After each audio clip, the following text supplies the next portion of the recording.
When I talked to the English philosopher Colin McGinn at his apartment in New York, we discussed at some length the meaning of the word belief.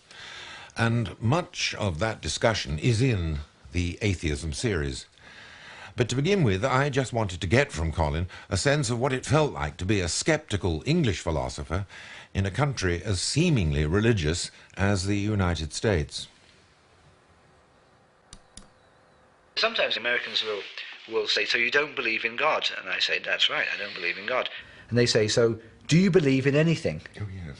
Do you believe in anything? And I say, I believe in many things, and I don't make jokes to them about I believe in tables and chairs. And I say to them, you know, I believe in various ethical causes and political ideas and other aesthetic values, intellectual values, lots of things that I believe in.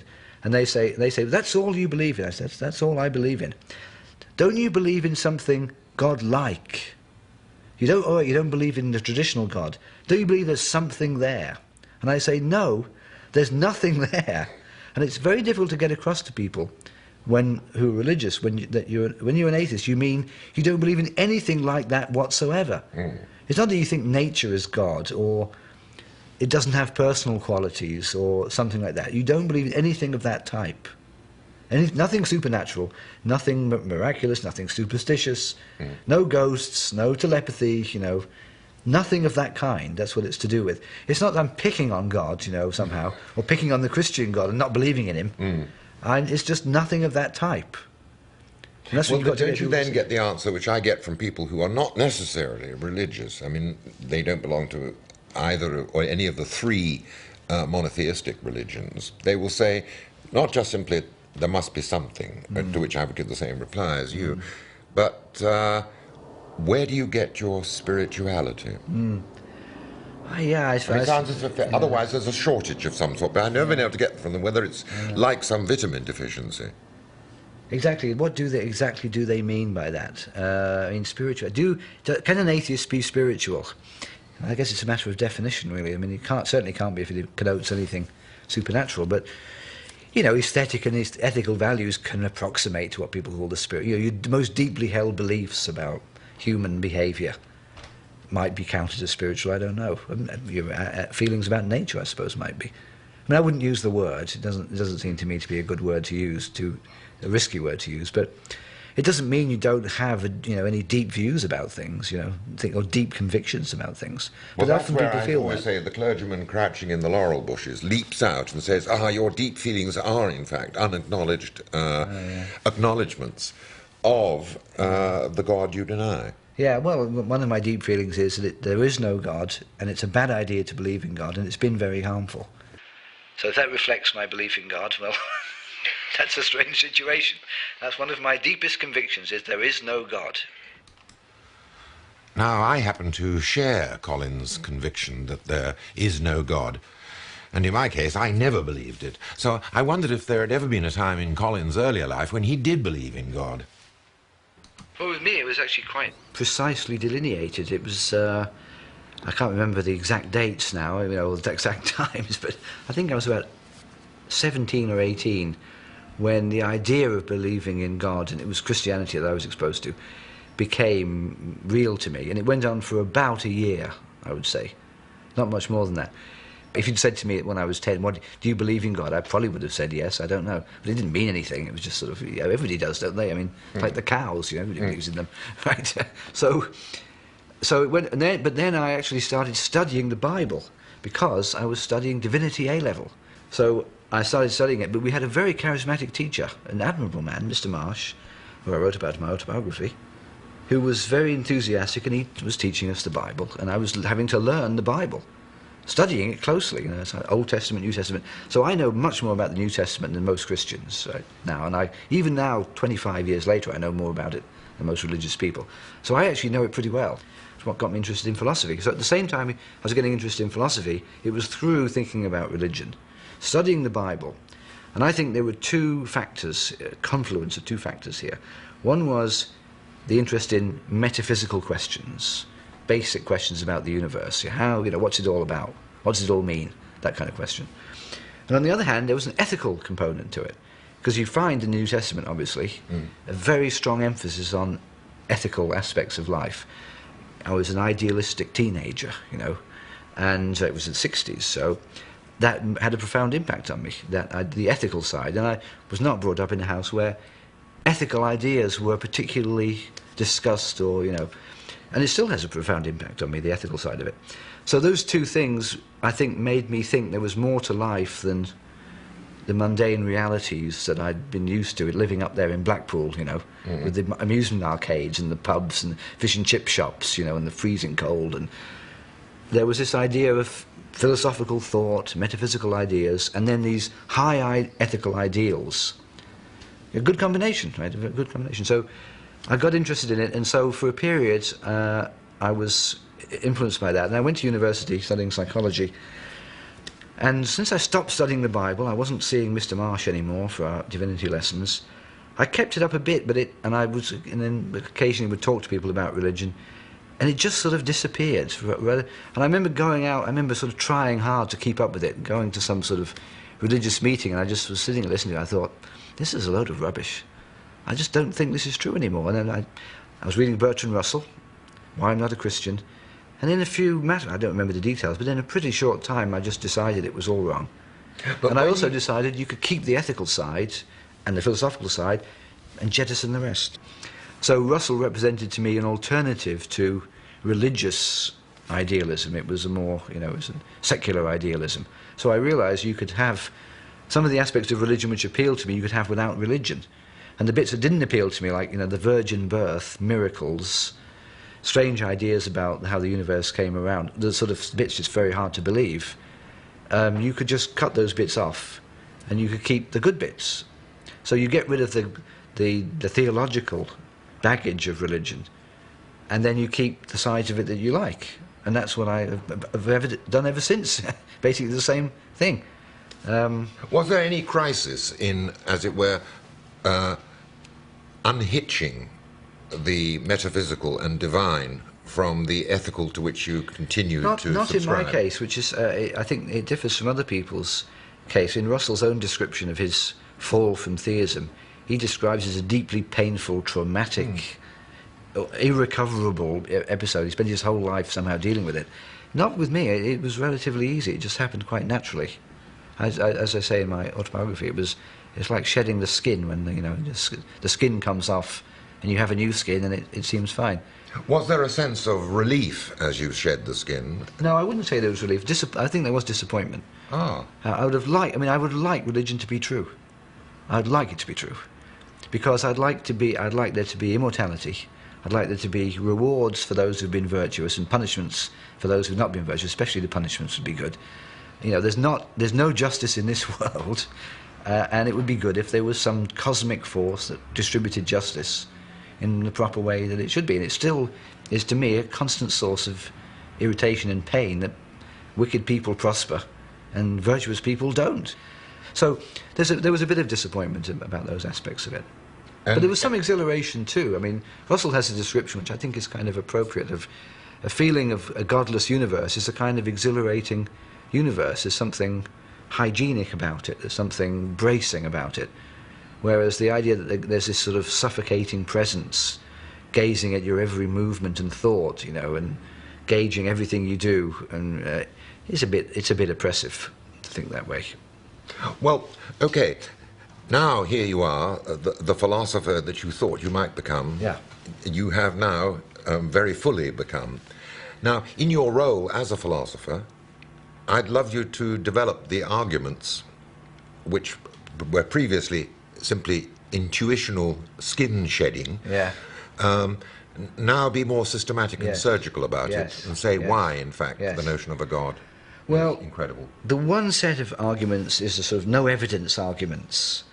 Russell puts it by saying, there's no more reason to believe in the Christian God than the Greek gods. No more reason to believe. In other words, there's no positive evidence for it.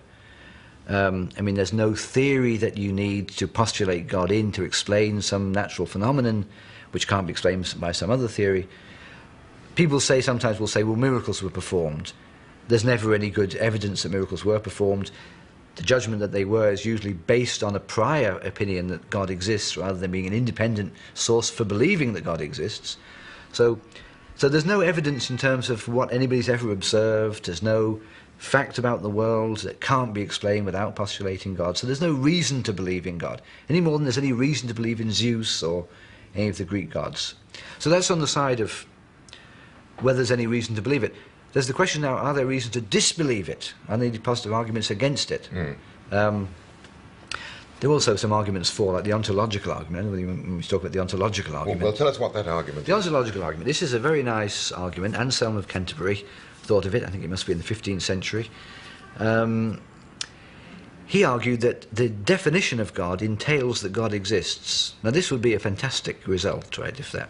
Just the mere definition tells that God exists. So, what's the definition of God? The most perfect conceivable being.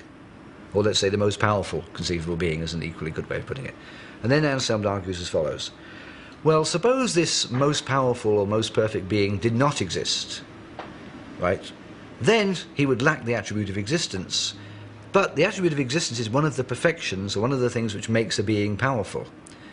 But since he is by definition the most perfect being, he must have the attribute of existence.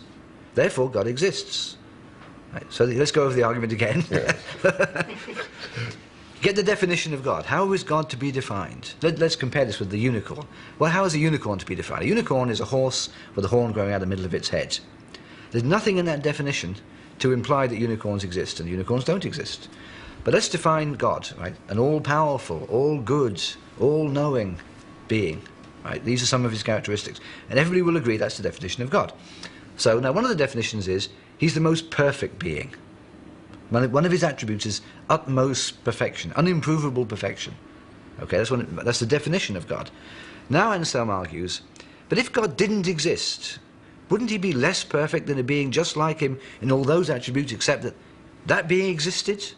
Because to exist is to be more perfect than not to exist. It's better to exist than not to exist.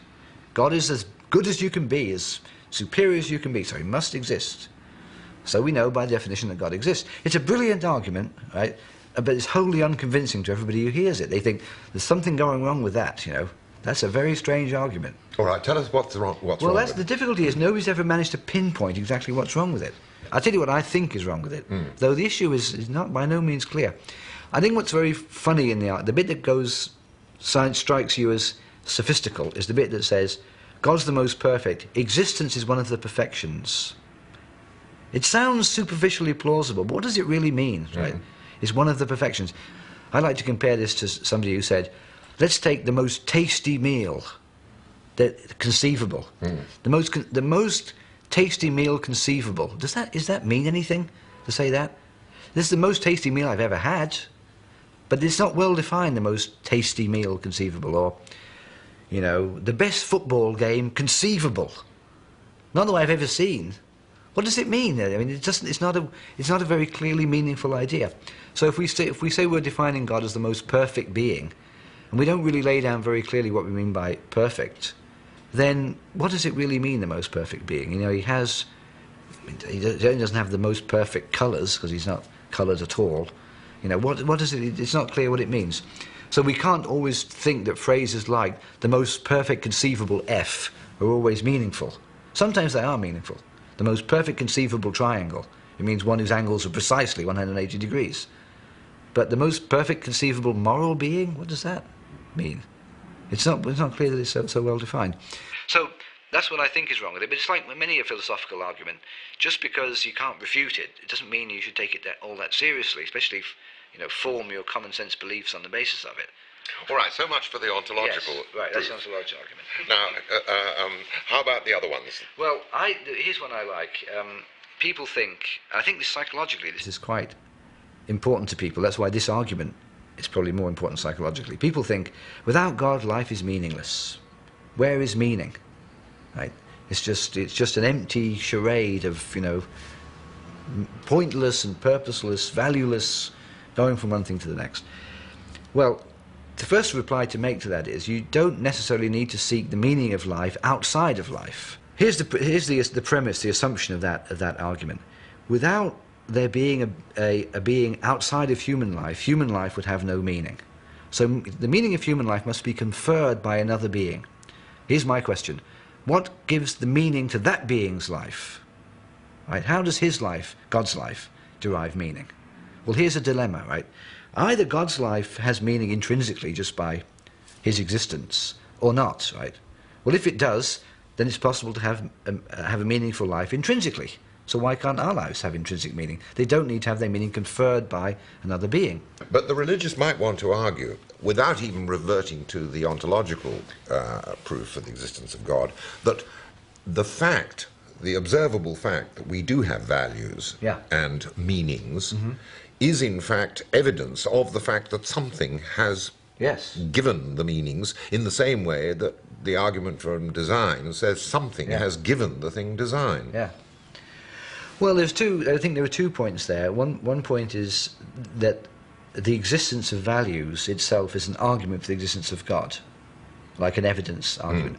Another point, though, altogether, is the idea that morality can only have a foundation if it's based on God's commands or God's desires, God's wishes. Right, now you started with the first one, of course. The thing to say about that is there's just no reason to think that the existence of values in human society depends on the existence of God. I mean, why should it? There's just no clear logical argument for one thing. Any more than the existence of ears, is a reason. I mean, there are various aspects of human life. There's art, there's value, there's family, there's all sorts of things that we take to be valuable. Why does any of these require that we postulate God to explain their existence? A more worrying question for many people is they don't see that morality can have any foundation, can have any absoluteness, unless there's a God to certify it, legitimate it. You can see that point. It's a point that was discussed by Plato long ago in the Euthyphro argument. And he makes, what I think Socrates makes, a completely compelling case, a refutation of that argument. And it simply goes as follows.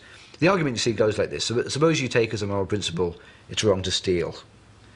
People say now, why is that wrong? Why is it wrong to steal? Answer, because God says it's wrong to steal. God commanded that you should not steal. Okay. The point that Socrates makes in that dialogue is to say, well, how can God give this moral rule a foundation? Either the moral rule is itself intrinsically a sound moral rule, or it can't be given soundness and legitimacy from an external command. Suppose, for example, we had the rule, it's right to murder. And somebody said, that's not right. Murder is wrong. And somebody said in reply, but God says it's right to murder. That doesn't convince you that it's right to murder. If God says that something is right which isn't right, God's wrong. Right? He can't make something right just by saying it's right. What God has to do is reflect what's right in his commandments. So that's what he really does. It is wrong to steal, wrong to steal and wrong to murder. So God says that it's wrong. And he's right to say that. Why? Because it is wrong in the two cases. He doesn't make it wrong by saying it. He can't do that. If that was so, we'd have no reason to respect God's morality. In that case, God, as it were, appropriates our spontaneous and indigenous values, which then get, as it were, reflected back upon this hypothetical entity, that's right. which then seems to validate our beliefs. Exactly. So we don't need God to validate our moral beliefs. He couldn't validate them. His validations only work in as much as they correspond to what is morally right and is morally wrong. He can't make something be morally right when it's not.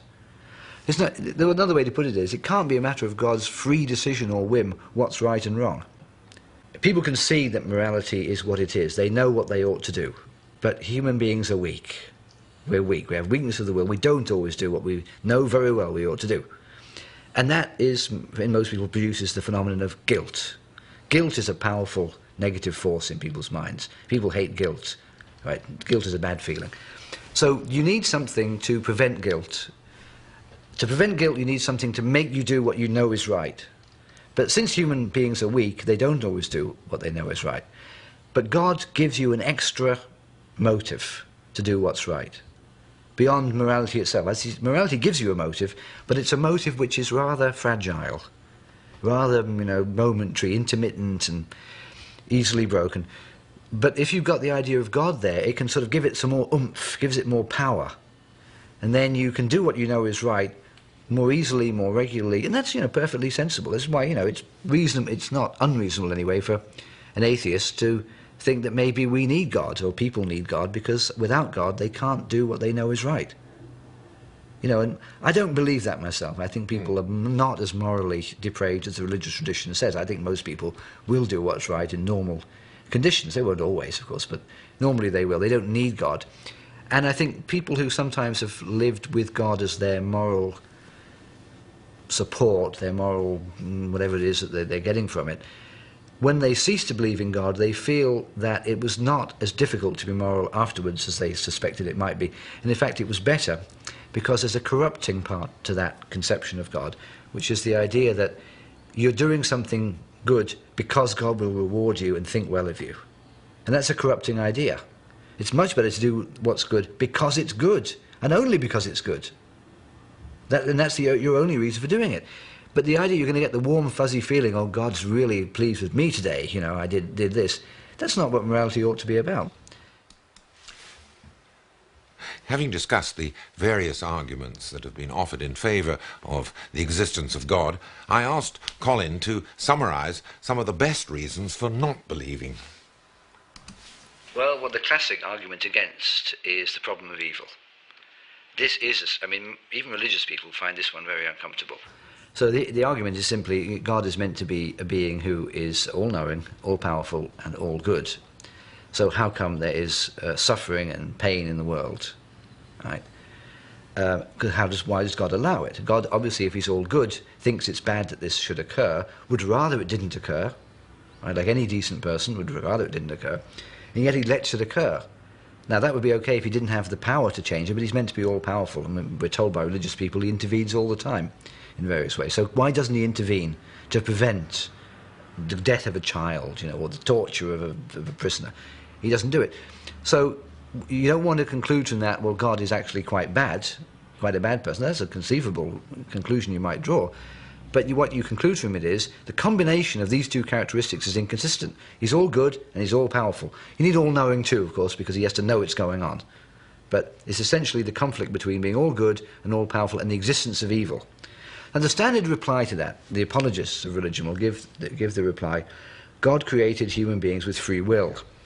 Now, there's the question, why did he do that, knowing the results were going to be horrific?